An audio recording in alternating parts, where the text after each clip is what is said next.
Let's bring you some business news now then on the programme. And markets in Asia, they're rising once again following another positive lead from Wall Street. Investor sentiment mixed really about the immediate and the long-term impact of the coronavirus. As you can see, rises right across the board. Largest one there on the Hang Seng in Hong Kong, but pretty tempered down those rises, as you can see. A little bit earlier on, we spoke to Han Tan, market analyst at FXTM, and it was put to him that the longer-term impact of factories shut in China is really still to be seen.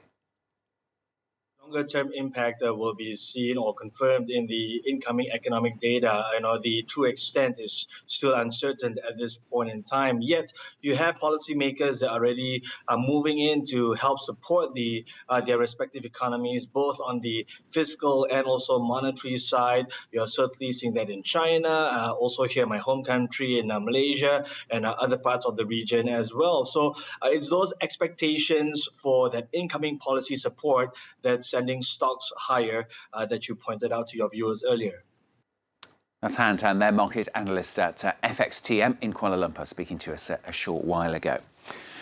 Now, a simple hello, a wave, or even a handshake. The no-contact greetings being recommended by the organisers of the Mobile World Congress. Due to concerns over the new coronavirus, a number of major companies have actually dropped out of the annual trade show that's set to kick off in Barcelona later this month. Alison Sargent tells us more. It's the mobile industry's biggest trade show, but this year over a dozen major companies are opting out. Amazon, Facebook, Ericsson and Intel among the names to withdraw from the event, each citing the coronavirus outbreak. Organizers say they're taking all necessary safety precautions, including restrictions on people who have recently been to China. And we're also discussing to have a no handshake policy. and that might sound funny, but it is sort of for people to understand that it's okay. We're not being rude if we don't want to shake your hand or hug each other or whatever. It's so perfectly okay just to say hi or namaste or whatever you want to say. This year's focus is set to be the rollout of 5th generation or 5G mobile technology. Chinese tech giant Huawei is among the market leaders, although the U.S. has been pressuring allies not to accept it as a supplier. For now, Huawei still plans to attend the conference and could dominate the spotlight if fewer rivals are present. Meanwhile, analysts say the virus could impact China's deployment of its own 5G networks. The Chinese government, of course, are putting a lot of effort into ramping out 5G network infrastructure. And so if their attention is moved towards containing the coronavirus, for example, we may see that infrastructure rollouts happen a bit later. Even if the Congress goes forward, low turnout could have an economic impact on host city Barcelona. Some hotels have already been reporting cancellations.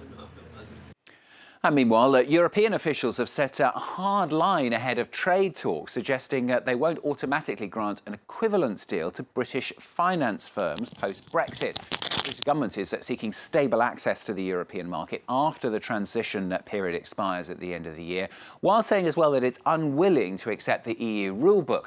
But top negotiator Michel Barnier told the European Parliament on Tuesday that his counterparts should not kid themselves.